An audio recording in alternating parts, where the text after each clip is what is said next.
It is Monday, April 15th. Welcome to Wayne Goldsboro Television. It is indeed Monday and all that stuff. So hello there. This is WGTV Today, Wayne Goldsboro Television. I'm Wayne Alley. And I'm Kim Best. Thank you for being with us on a Monday morning. It is April 15th. Guess what today is?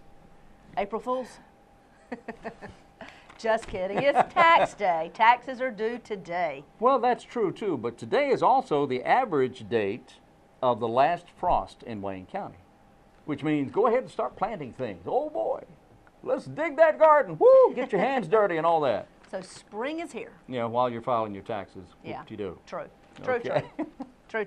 Yeah. Well, Wayne, on today's show, we have Commissioner, he's the chairman, actually, Steve King. That's He right. will be speaking with us today and giving us updates on what's happening with the county commissioners. That's right. We also have Jessica here, Jessica Strickland. She's from the Wayne County Cooperative Extension, and she's talking about spring things. Fertilizer. Spring things. Which I happen to know a whole lot about. There you go. I spread a lot of fertilizer every spring, Do you? and most of the rest of the year as well. But anyway, that's beside the point. All right. Well, they're here to talk to us about some good topics, and we want to give you some updates on a few things happening around our community, such indeed. as the farmers market starts this Wednesday. Oh boy. And you know, once it starts, it's every Wednesday throughout the rest of spring. It's going to be open from 9 a.m. until 7 p.m. And it's located in the parking lot at Herman Park, and it's actually on the side of Herman Street. Yeah. It's in the parking lot right there by the tennis courts. By the yes, by the tennis courts. Exactly. That's exactly right. It's near the park house. Right. They have fresh local produce. They have ferns, garden starters, and the list goes on and on. Last year we saw they had fresh honey. Yeah. So you never know what man. you'll find. And it was so good, you know. And if you'll recall, I couldn't help myself. I love greens. Yes, he's eating them right there on the spot. I don't recommend that. I recommend washing them first. But Exactly. but they were clean. Anyway, birthdays today. I missed birthdays yesterday. Yesterday was Meshach Taylor's birthday. He was on Friday. He was on Designing Women. Meshach Taylor, 65, very talented actor. Yes, he is. Ethel Kennedy turning 84 Friday. Joel Gray was 80. Louise Lasser, remember her from Mary Hartman? Yes. Kind of a weird program, but anyway, she was a very funny lady. She's 73 years today, hard to believe. Today we have Vince Gill, Oh, happy who birthday. was with, happy birthday, Vince Gill. He's 55 years today, and he was just a child when he was with the group Pure Prairie League. Never heard And of that. Yes, you would know the song. Really? Okay. The name of the song was Amy. It was a #1 hit for Pure Prairie Okay. League for a long time. Amy, what you gonna do? Da da da da da da. Anyway, he was the lead singer, and then he went out on his own, of course. Anyway, Pure Prairie League, very talented group, but so is Vince Gill. Shannon Doherty is having a birthday. She is 41 today. David Cassidy, can you believe he is 62? Is he really? 62. Partridge Family, David Cassidy. Wow. His father, Jack, a very talented, very funny guy, died in a tragic fire in Hollywood. But David Cassidy, 62. Ed O'Neill played Al Bundy on Married with Children. Yes. Really a doofus. His A character, funny guy. His character was a very funny guy. That's what I mean. With a lot of love, I say that. Of course he does. Of course I do. Anyway, he was a very funny guy, Al Bundy, Married with Children. 66 years today. Happy birthday, Al. Birthday for Andy Garcia. Now there's a great actor for you. He's Oh, 56. goodness. Andy Garcia from Cuba, Cuban-born actor, very talented. Jessica James, country singer. Jessica James is 24 today, or Jessie, some people call her. Nicholas Brendan, known as Xander Harris on Buffy the Vampire Slayer, is 41 today. Tom Clancy, the author, 65 years. Claudia Jordan, the model, is 39 years today, and this would have been Tiny Tim's birthday. Born this day, 1932, and died a few years ago. Tiptoe Through the Tulips, and he and Miss Vicky had a wonderful life until they didn't anymore, and got married on The Tonight Show with Johnny Carson. Too funny. On the program. Happy birthday to each and every one of you. Yes, and if you're having a birthday today, the same to you. I mean, happy birthday. That's what I meant. All right. Wayne. Don't wear it out. I'm trying not to. Okay. Oh, look at that. They printed that book upside down again. Isn't that a shame? I hate that when that happens. Or I shouldn't say, I meant to say I dislike that immensely. Have you got a trivia question for us? Listen, Throw the trivia questions out the window. I've kind of got a game for us today. Go ahead and read one of those things in. I got a game for you. Hold on, he's got a game. I got a game. All right, 9 tips for reducing pollen exposure. 9. That's exactly right. We all need it right now. Pollen exposure. Because many of us, you may not, but many of us have allergies and we're allergic to pollen, and it causes us to sneeze and your eyes to water and all that. Yeah. Springtime, that's when it happens, and right now we're right in the midst of it. And it's no fun, I promise you. No, it is not. No, it's not. Well, here's 9 tips to reduce your pollen exposure. Let's see what they are. Grab your tissues because spring is here. Grab your tissues? That's not our tip yet. But okay. Unfortunately, for many allergy sufferers, spring is one of the most challenging times of the year. Yeah. The blooming trees and the flowers that lend the beauty to this season are also bearers of pollen, a major trigger for many people with allergies. Yep, but you don't have to hide away this spring. You just need to learn how to minimize your exposure to pollen. All right, if you take medicine for your allergies, be sure to take it as directed. This is tip number 1. Or talk with your doctor about how to take it so it'll be the most effective. Like some people may take it first thing in the morning, some may take it in the afternoon, and some may take it at night. Yeah. So use as directed. As directed. Shut your windows. Shut your windows. On the days when the pollen count is high. Yes. Shut your windows. Keep your car windows closed during peak pollen season. Use your air conditioner instead of rolling down your windows. Yeah. Truly, because it's just constantly pulling the pollen in your car. That's right. On days with a high pollen count, try to stay indoors during the peak pollen times, which are usually 10 a.m. in the morning till 4 p.m. Oh. So basically stay inside. Stay inside. Stay inside and shut your windows. There you go. Tip number 5. Washing off your bedding in hot water at least once a week. Oh, okay. Wash your sheets. Right. Yep, there you go. Okay. I don't know where the other 2 are, so today you get 5 tips. Instead of 9, you have 5, but there you go. Okay. And take your medicine as directed. As I do mine. That's right, and shut your windows. Shut your windows. Oh my goodness, we'll play your game real quick because we've got to hurry up and move on and go see. We're going to move on here. We're going on? Yeah, we'll move on to this and we'll look at the trivia thing here in just a moment. Well, let's see what County Commissioner Chairman Steve Keene has to tell us about what's happening in our community. Our guest today is County Commission Chairman Steve Keene. And Chairman Keene, thank you for being with us. How are you? Thank you, Wayne, for having me this morning, and Chris over there handling the camera. We really appreciate you having me this morning. We always appreciate your coming in, talking to us this morning. We have a lot of things we want to cover this morning. I'll get right to it if you don't mind. No, sir. This past week, we enjoyed a breakfast at Goldsboro Country Club. It was a legislative breakfast. A lot of our legislators were in this meeting. What was your take, and what do you think we gained from that meeting with our legislators? Well, it was Friday morning, and I think that the commissioners, I know we enjoyed it. We enjoyed, of course, rubbing shoulders, shaking hands with state officials from our area, and Senator Pate, Senator Davis, and of course Jimmy Dixon, House member. Right.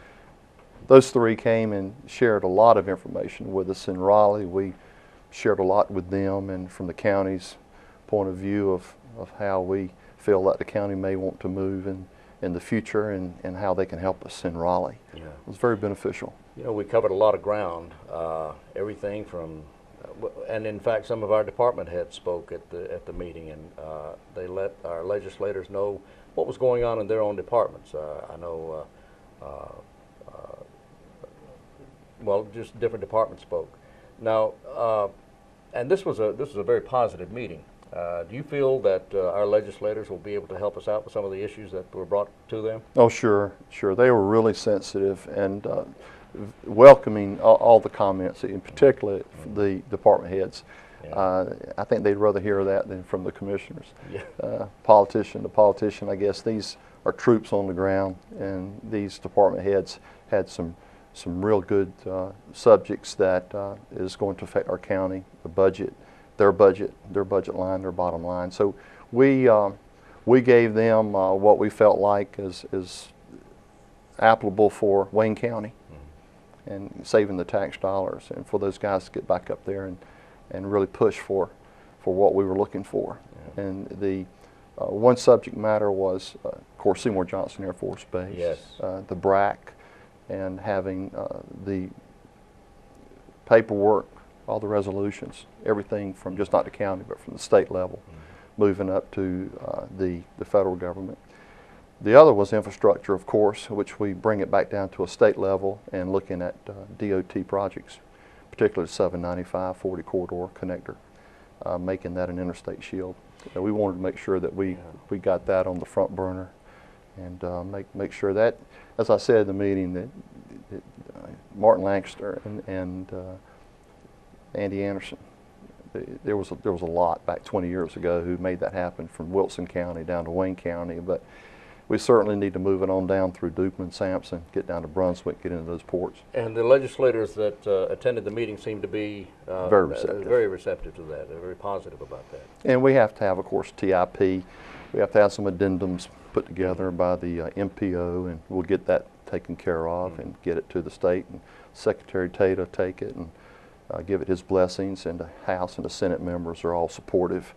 And we'll move forward to make that addendum to the TIP, that Transportation Improvement Plan, then get it to Washington and let those fellows look at it. And hopefully George Holding and Mr. Butterfield and all of those House and Senate members up there will embrace it. Nonpartisan. It's what's good for the region. Yeah. Steve, we're a little over 3 months into, a little over 100 days into the term. And so how did the commissioners feel about the progress that has been made so far? It's been really good. Working really hard.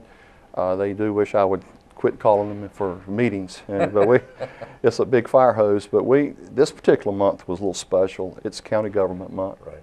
And we had the resolution on that the first of the month, and the National Association of Counties for the whole country designates April as County Government Month, and we've taken this month to get involved with county departments, just not the budget. And of course, it's helped us with the budget because we're able to get on the ground and press the flesh of those who are actually working and out there getting their feet on the ground and producing. We're seeing that production. We're seeing, for example, maybe I don't want to get off the subject matter, but Monday, commissioners getting out with the employees, seeing who they are, meeting them, and face to face. And what are you doing? I was with the Emergency Medical Services, OES, Office of Emergency Services. Got into EMS or ambulance all day.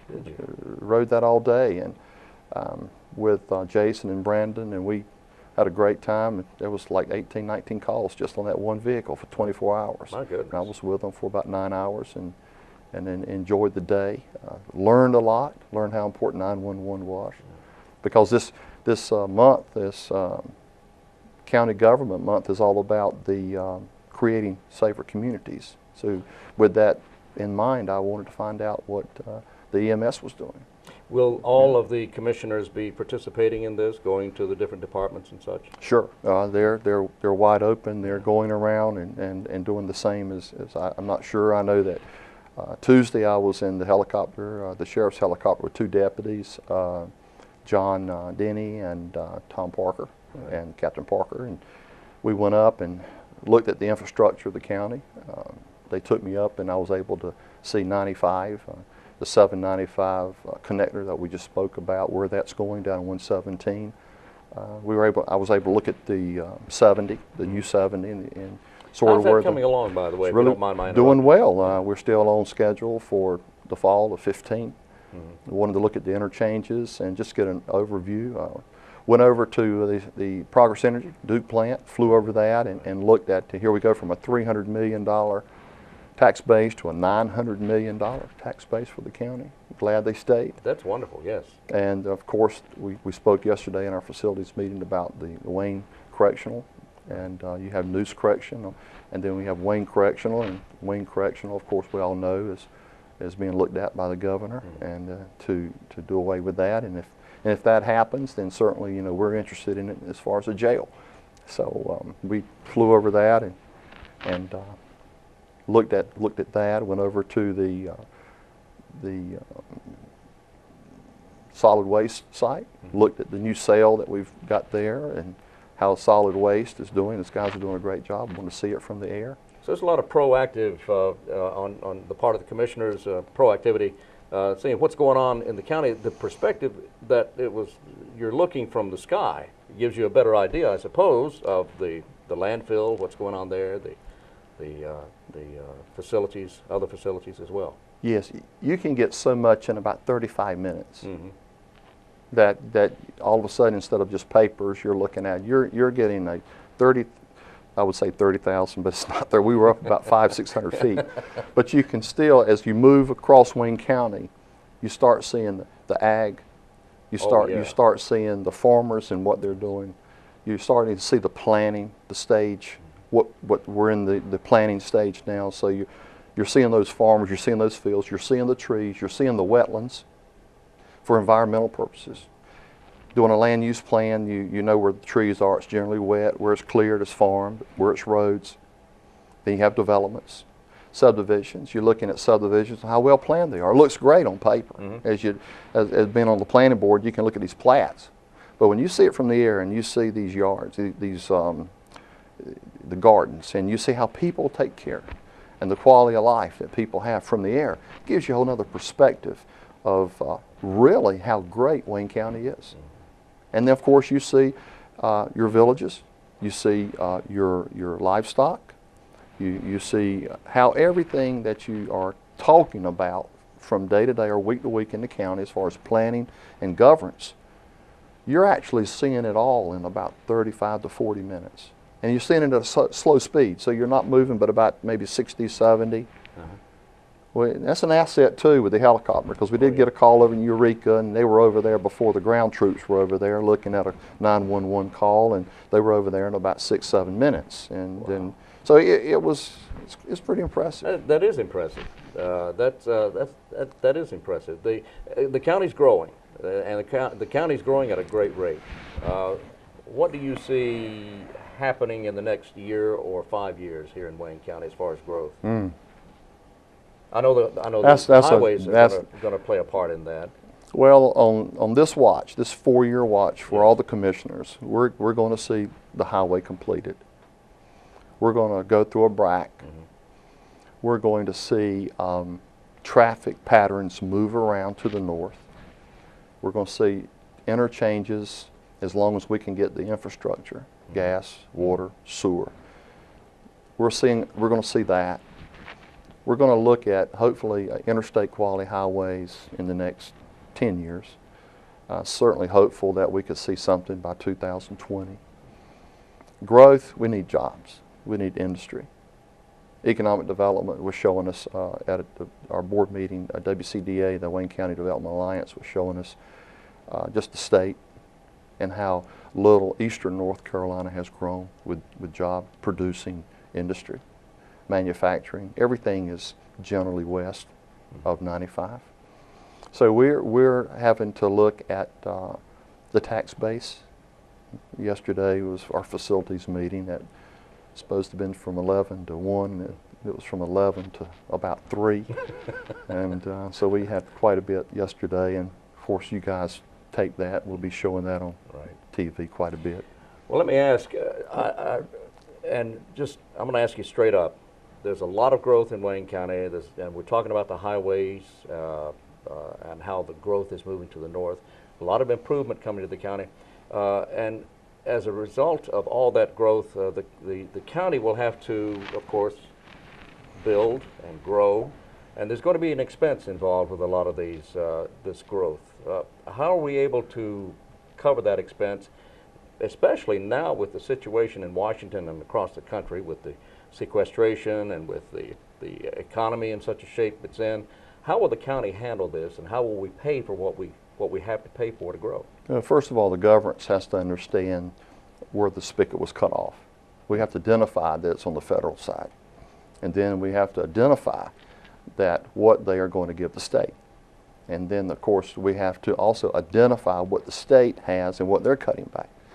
And once we, as a governing board, setting policy, tax rates, and looking after the programs that these have filtered down over the years, then we look at our base of population And what is that population? We have to break the population down. You say growth, but I've mentioned to you before, 113,000 people to 122,000, that's 9,800 people. But you still look at what kind of, in segments, what are those? Are the age? Are the older people? What nationality? You know, we talked about Hispanics and African Americans, and we talked about Caucasian. We talked about the difference of that 9,800. Are they young? Are they old? And these are where the programs come in. And then if the state doesn't fund those, we of course have to fund those. And then as we looked at creating safer communities, this is what we're looking at this month, is that this theme that the National Association of Counties is saying is go out this month and this year, this particular month, and let's talk about you're creating safer communities. So when you look at those subdivisions, who lives in those subdivisions? What kind of per capita income do you have? Are you supporting the tax rate? You know, is the growth pattern below median income, or is it above, or where is it? Are these people making $80,000, $90,000 a year and sustaining $350,000, $450,000 homes?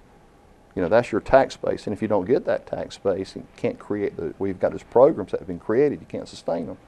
So you have to look at that tax rate. Yeah. So those nearly 10,000 people, you have to see what their needs are and what they bring to the table as far as their needs and as far as what they're able Sure. to add to the county. At the same time, the other 113,000 that are here now, they will be aging, some will be retiring. Yes. There may be some income issues with those folks as well. So there has Fixed to be a income. balance. Fixed income, exactly. you're looking at are their children staying? Are they farming?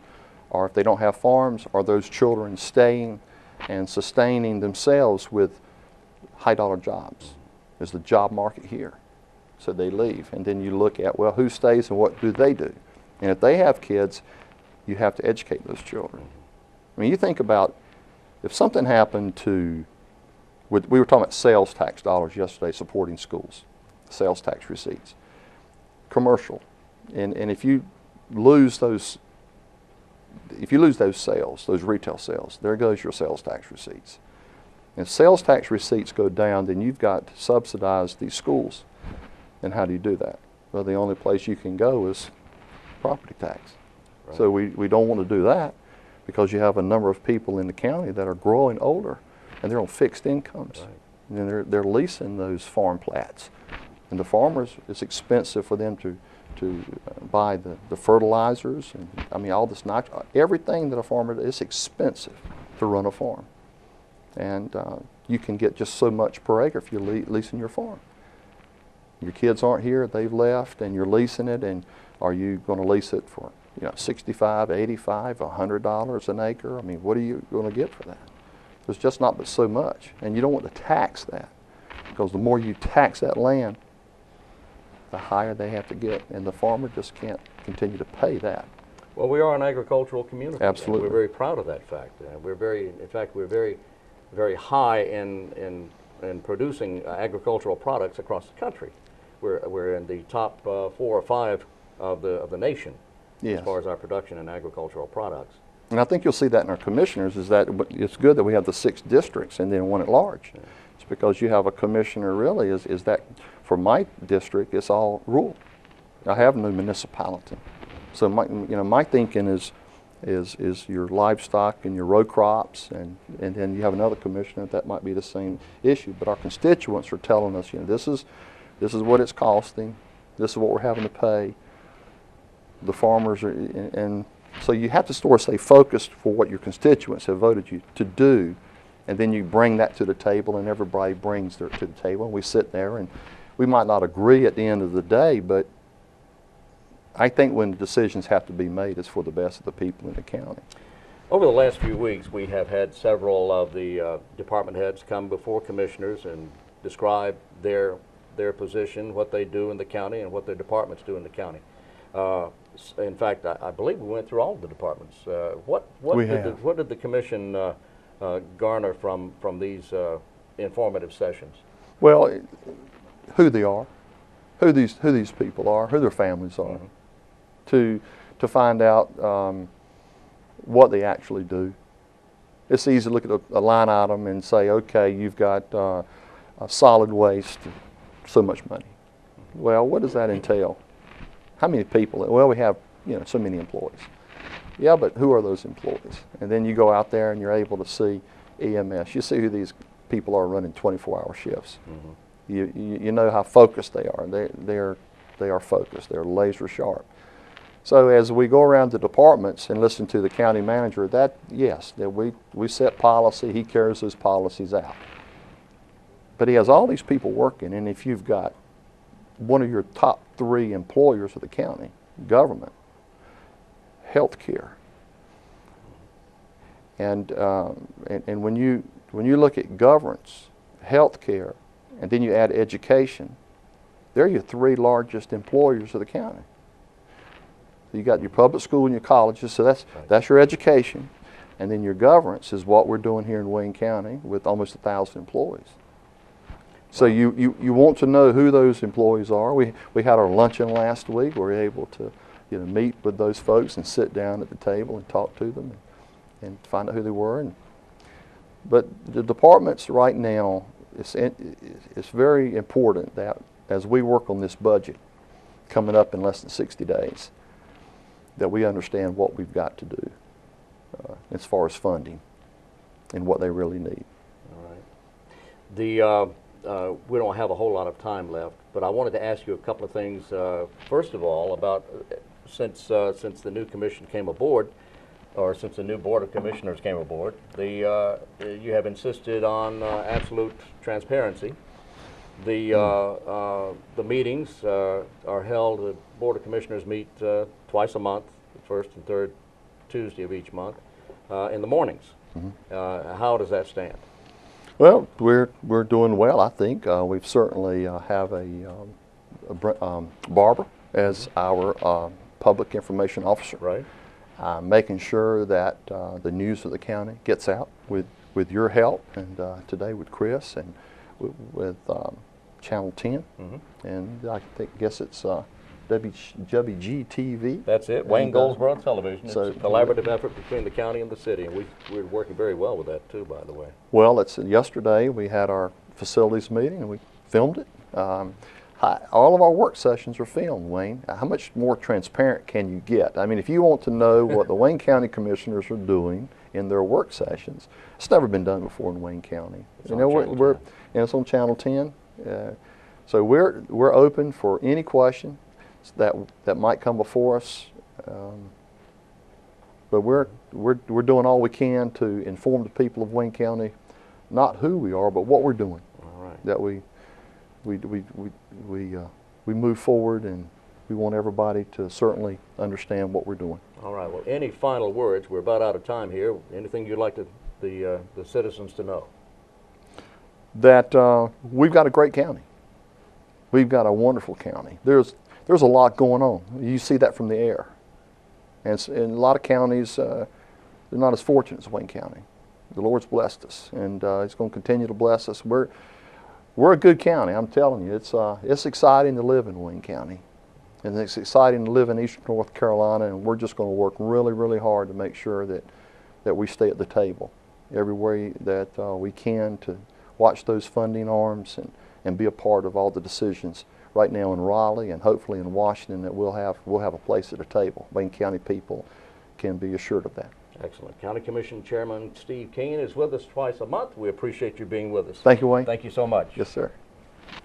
We're back on WGTV today. It's Wayne Goldsboro Television, and oh boy, what's today? Monday. Today is Monday. No wonder it's Monday feeling. It feels like Monday. Yes, it does. Because it is, isn't it? Yes, it is. It's the 15th already, middle of the month of April, and we're on our way into the summer months. The temperatures are gorgeous and beautiful, nice weekend and all that, and here we go. Get out and do something active. Yes, be active. Do That's right. something. There's lots to choose from happening this weekend. Yeah, yes. Have you got a game? I kind of have a game in lieu of a Trivia. trivia question. I'm going to ask you some questions, and you tell me whether it's high or low. Whether it's high or low. High Okay. or low. Okay, a ticket. I feel like I'm on The Price is Right. Yes, the high-low. Price is Right. A ticket to the most expensive seat in the House for Super Bowl I Super Bowl I. Okay. in 1967 was $25.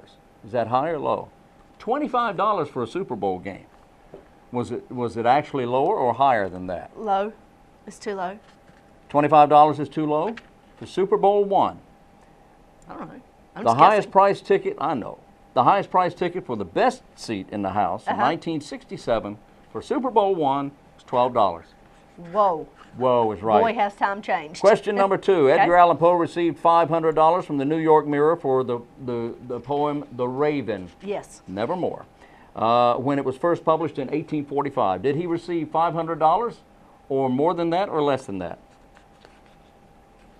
Less than that.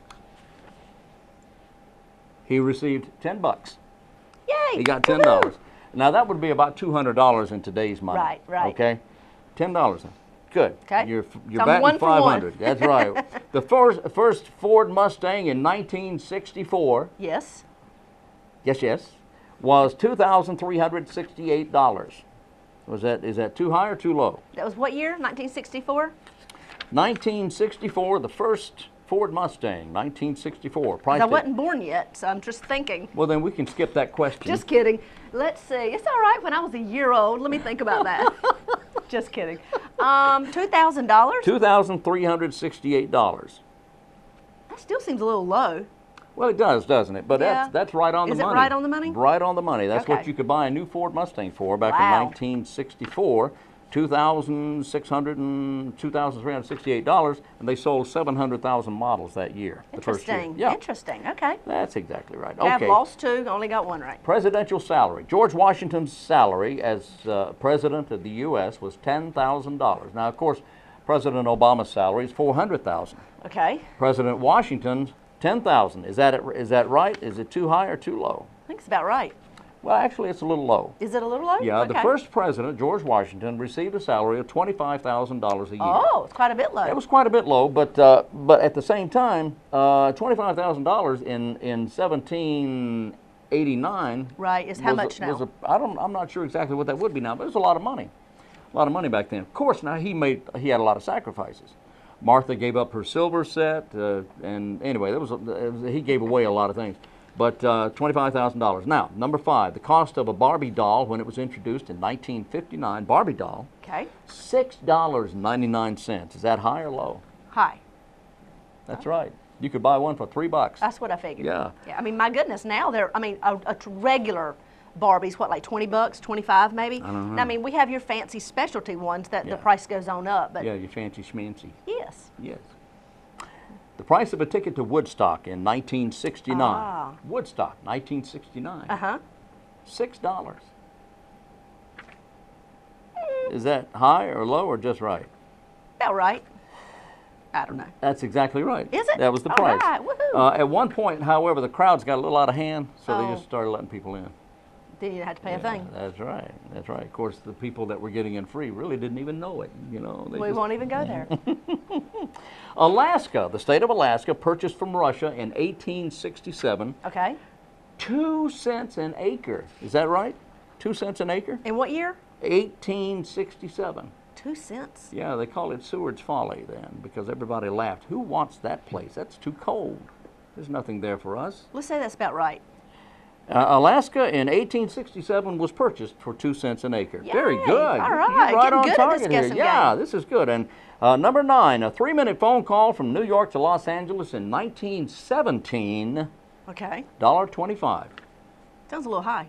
Actually, it's way low. Oh. It was $20.70. Really? Well, there weren't a whole lot of phones Yeah, I around guess at that not. time, so you think about it. $20. And they had, The $20 now would even seem high. $20 would So seem high. imagine what that was outrageous. That was outrageous, but now everybody's got cell phones. True. You know, it doesn't cost you anything. Well, It costs the It cell kinda phone. does. Yeah, it kind of does, but not really, but kind of, sort of. Wow. And finally, a first-class postage stamp in 1972. uh-huh. What is that, 41 years ago. 1972, stamps were 10 cents, right? I don't know, you tell me. No, they were 8 cents. 8 cents. 8 Get it cents. right. Now they're 45. Mm-hmm. Or 8 or something like that, 40-something. Anyway, that was a little fun. You learned Kind of something fun. today. Sure, Yes, it was. that was fun. Thank you, thank you. All right, thank you, thank you. Okay, What's next? Well, before we head off to our next interview with Jessica, I wanted to remind everybody that Downtown Goldsboro Development Corporation, or the DGDC, has a new home. It is now located on John Street. John Street. Yes, it's in a new location.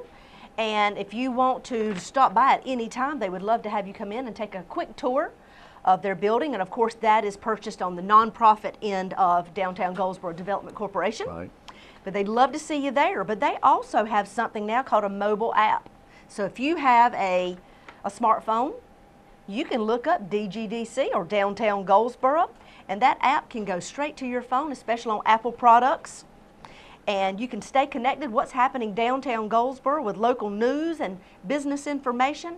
And they'd love to keep you updated. So that's Wow. just a little tip. That's They have impressive. a mobile app, Downtown Goldsboro. That's very impressive. That's right. All right. All right. Coming up, I have a question. Okay. The question is, does hard thinking wear you out? Does hard thinking wear you out? The harder you think, do you get tired from thinking hard? I don't know, do you? I don't know. I'm not thinking too hard right now. But Oh. we're going to find out here in just a few minutes, okay? All right, sounds good. Well, let's head on sounds out good. and hear what Miss Jessica Strickland has to say at Wayne County Cooperative Extension. All right.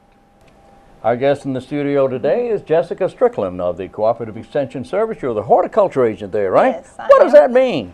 Horticulture is covering plants, but it's the care, the kind of the applied practice of plants as far as caring for them, like in gardens and landscapes, lawns, and so forth. And that sort of thing. Yes. All right. And do you get into the farming end of it very much? Sometimes, yes. Okay. We have green industry, which means that your landscapers, green nurserymen, garden centers, those types of things, we help assist them. And also then the other side of it is we have fruit and vegetable growers in the county also. Okay. Fruits and vegetables. Talking about fruit trees and that sort of thing. You got Dr. Bullard down in Faison, I believe he Right. is, and Yes. he is quite the expert as well. And what is your area of expertise? I think at one time you told me it was fruit trees, right? Fruits? Usually, I like vegetables and fruit trees and so Yeah. forth, and it seems like over time it's kind of ended up being a little bit of everything. A little bit of everything, just Yeah.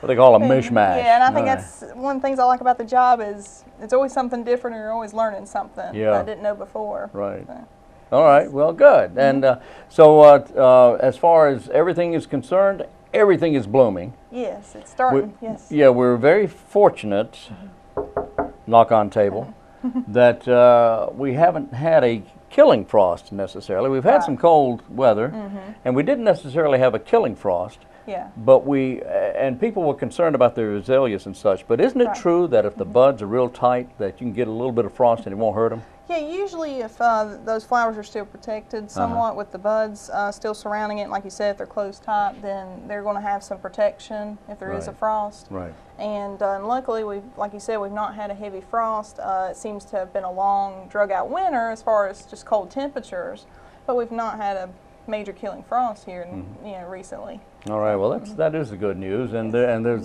the Bradford pear trees are gorgeous. Yes. The dogwoods are getting ready to bloom. They're budding out. That's Their right. buds are open, and they're Red getting ready buds to are another one. the red buds Yes, are yep, just seen red gorgeous. buds. This is a wonderful time of year. I love this time of year. Yeah, it's an exciting time. Everything is popping open. That's right. Yes, and the warm temperatures we're supposed to get, the next several days, that will Yeah. really contribute to everything popping out and starting to grow. We're in the 80s. I mean, I know. already. Just It last cha- week we were changed in the quickly. freezings. That's right. It changed very quickly. It changes very quickly. Yes. All right. So what are we going to talk about today here? I want to talk a little bit about fertilizer. As the temperatures get warmer, everybody gets excited to get out and start doing some things in the garden. Yeah. And with fertilizer, it can be very confusing because depending on what you're growing, whether it's vegetables or it's your lawn or trees and shrubs, that's going to determine when you fertilize or with what. And it can be very intimidating and confusing when you start looking around for fertilizers and you don't know how much to put out, what to buy, and so forth. Well, you see those 3 numbers on the bags of That's right. fertilizer, and you just don't know exactly. I mean, there's some people who do know, Right. but for the most part, generally, even though if you know the first number is nitrogen, Right. and then there's potassium, and then something else, Yes. you're not really sure exactly how much you need. That's right. And what each one does. So tell us about fertilizer. With fertilizer, one of the first things you look for is the 3 numbers on the bag. There's 3 numbers, and it'll be a number and then a dash in between, and then in between each number. And the very first number talks about nitrogen, and it's the percentage of nitrogen in the container, whether it's a bag or if it's a container like this. Like this one, for example, says it's a 19-6-12. And this was just an example, but there's so many different types of fertilizer and so many different numbers that you really have to look for those 3 numbers. Okay, but now the first number is nitrogen. What does nitrogen do? Nitrogen really helps the green vegetative growth. It really helps it green up and helps a lot of those leaves come out and start growing. Okay. So it helps with growth, but it doesn't really help a lot with fruits and flowers. But it helps with the green of the leaves and such. That's right. So on fertilizer, if you want a really green lawn, should you put a whole lot of nitrogen out on your lawn? It depends on what type of grass. Ah, it's tricky. tricky. Yes, and a lot of people think that, okay, well, I want my grass green, let's just put something that's high in that first number of nitrogen and it's going to be fine.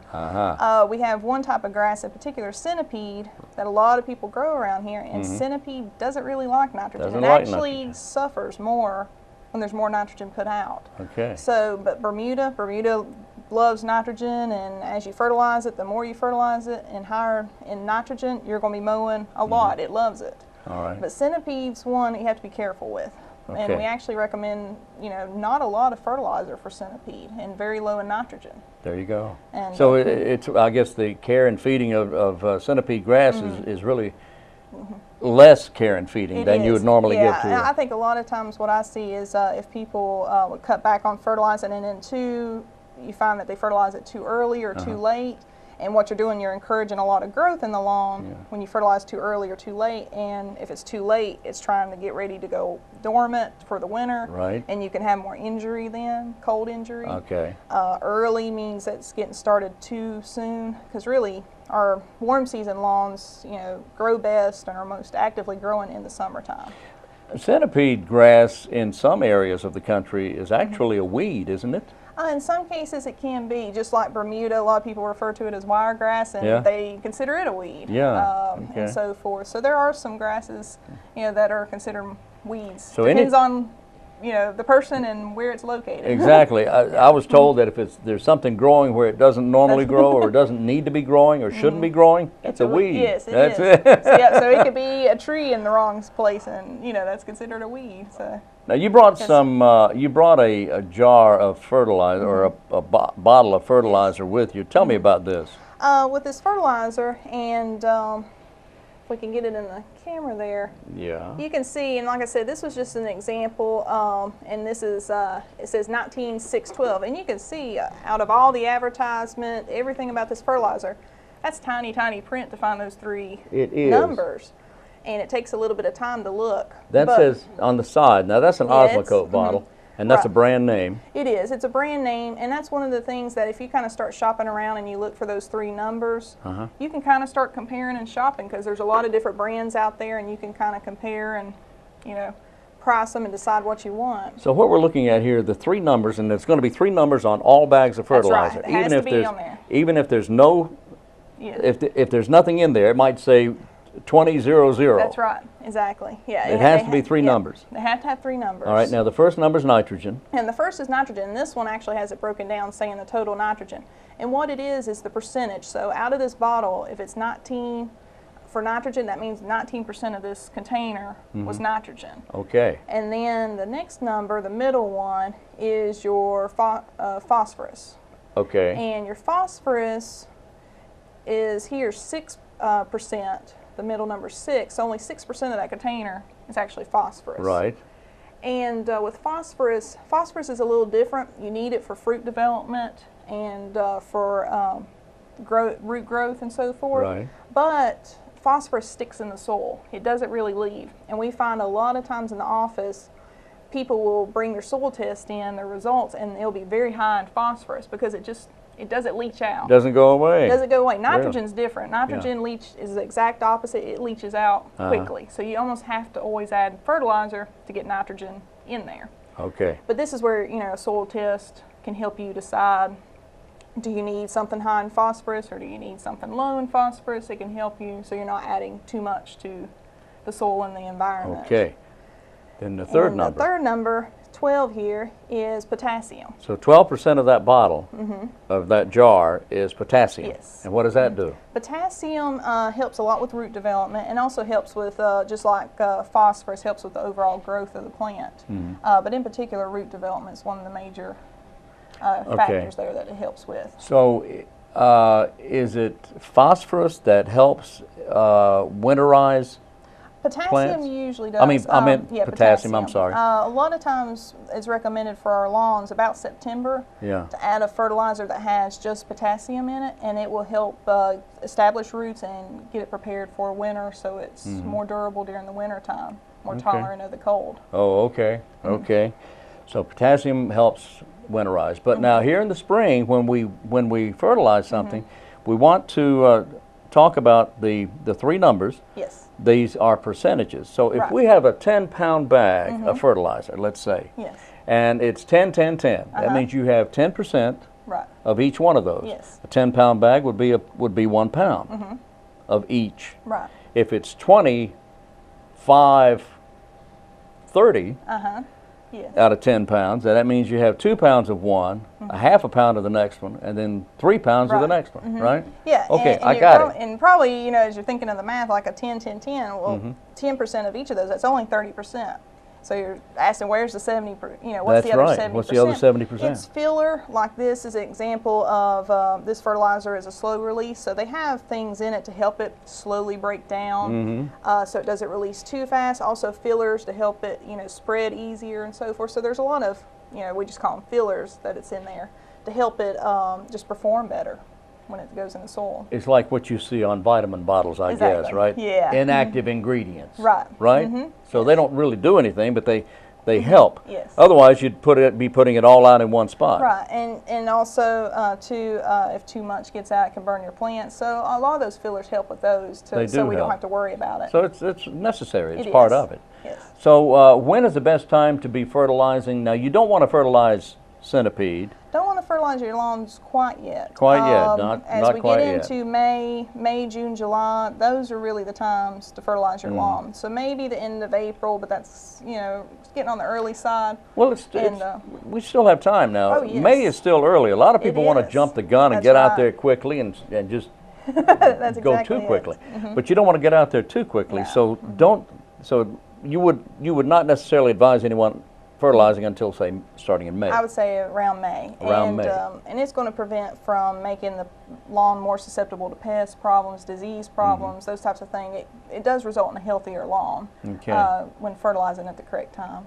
Okay. Now we've got April 15th coming up, and that's the date, the average date of the last frost. Yes.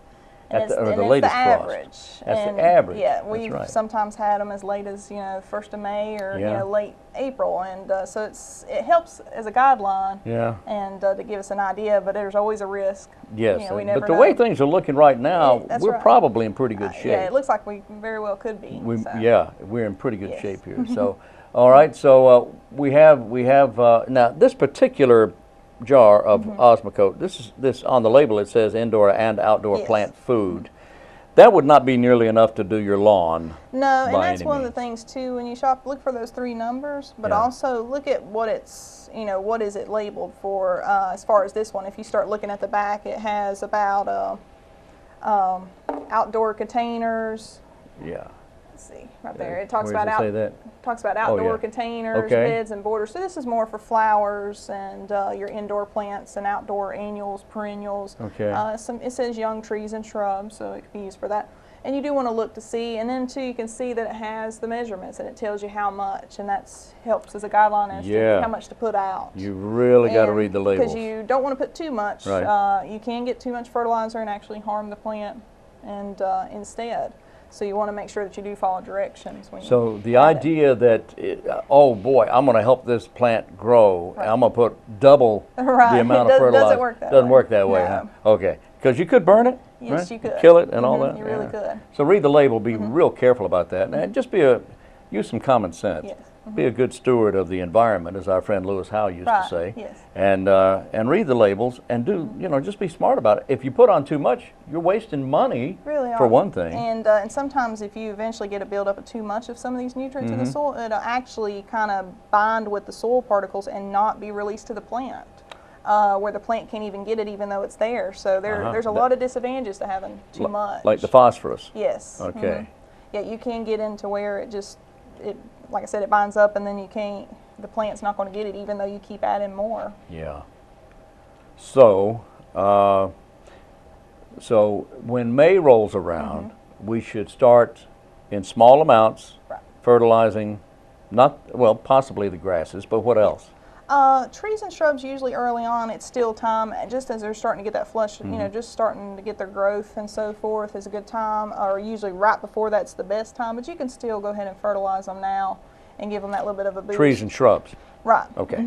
And also, as you start putting out annuals and perennials, those also you can most people will just mix some fertilizer in with the soil, and it's already That's okay there. too, right? And a lot of these slow release fertilizers, they'll say on there that it releases over 1 month or 2 or 3 or even as much as a year. That they'll slowly break down and release fertilizer. What about the spike fertilizer, spike the food to feeding trees and shrubs?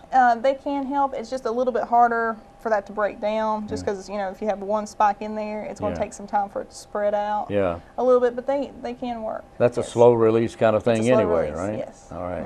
What about slow release? Does it work on everything?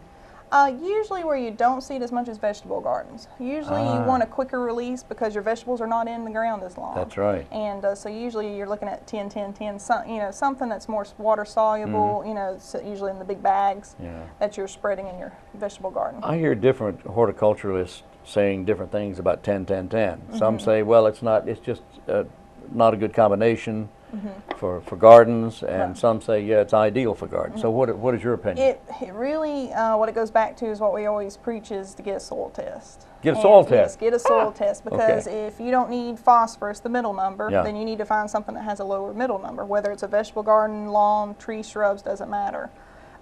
Sometimes we see a lot of times around here that the potassium, the last number, is low, and we need more potassium in it. So the soil test is your most accurate way to know that is critical, what you need to add to the soil.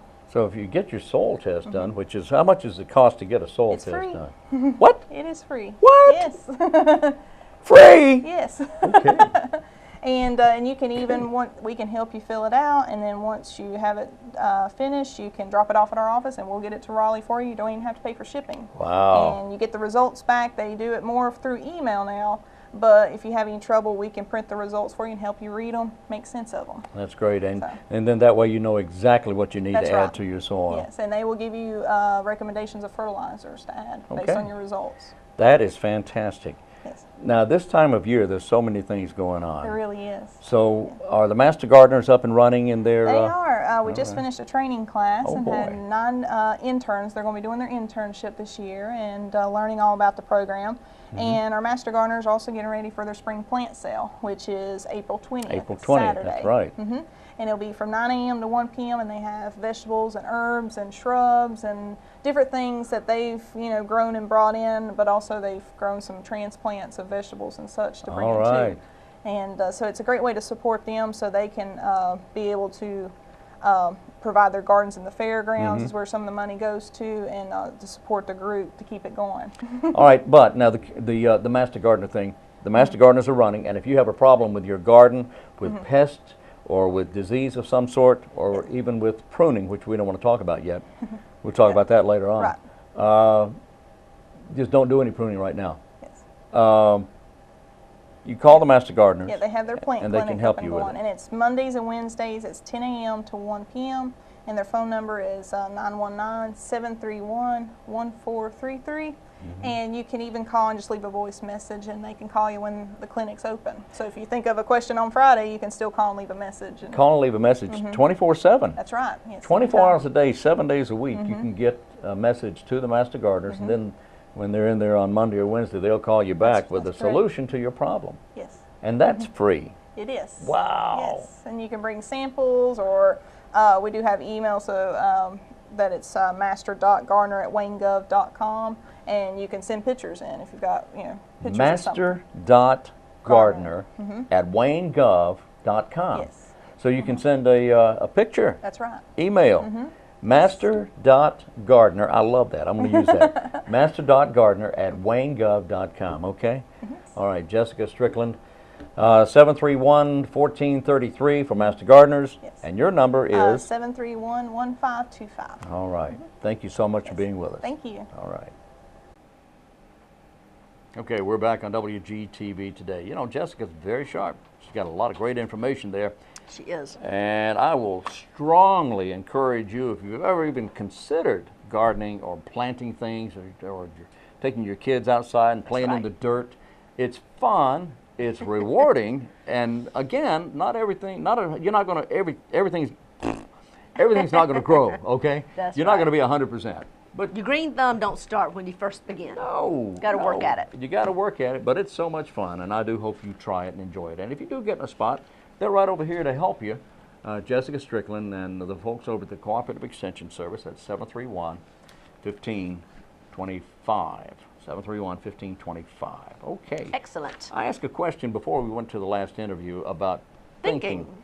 And I'm not going to give you the answer today, but I want you to, Not even today? well, not today, because we're almost out of time. Okay. We're almost out of time. So you can't give us an answer.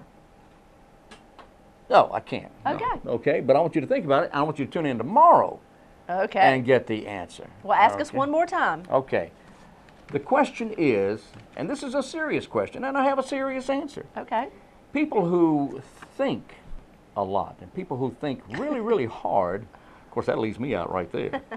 The question is, does hard thinking actually wear you out? Does it make you tired? Of course, we know that sitting in front of a computer all day, that wears you out, that makes you tired. Working physical labor, that wears you out, makes you tired. But does thinking, using your brain, does that wear you out? I'll have an answer for you tomorrow, right here. Stay tuned. Stay tuned. The Wayne Shrine Club Spring Fish Fry is about to get underway. Oh boy, they only do this twice a year. Now this particular fish fry, the proceeds are for the benefit of the Wayne Shrine Club activities. Now payments are not tax deductible as a charitable organization. However, you will win. It's only $7 a plate. Lots of fantastic food. Fried fish, coleslaw, potato salad, and more. We'll tell you more about where you can get your fried fish from the Shriners tomorrow. Tickets are only $7, but I want you to take part and participate in this. The food is delicious, and the Shriners can certainly use your help. I love the Shriners. They do such great work for us right here in the Wayne County area. Yes, they do. We're so proud of them. We want everyone to support them, and we'll give you more details tomorrow. We also want to remind you, if you want to see or save some of the shows that you've seen here on the morning show, you can go to YouTube. You can see YouTube, any one of these shows that have been recorded, or if a friend of yours, or if there's been some information that has been given on the morning show that you would like to share with others, you can find them on YouTube by going to the city or the county's website, and the city's is goldsboronc.gov. Click right on the YouTube icon and hit playlist. You'll see Wayne Goldsboro TV. That's right, and if you want to go to the Wayne Gov site, go to waynegov.com, waynegov.com, and click on the YouTube link. It's on the right side of the page near the bottom. That's right. Right, so join us again tomorrow morning at 7 o'clock here on WGTV Today, and join us on YouTube, and join us just to join us. Facebook and all the different social medias. 7 a.m., 12 o'clock, 5:30, and furthermore. Until tomorrow at 7 a.m., I'm Wayne Alley. And I'm Kim Best, and this is what's happening in your community.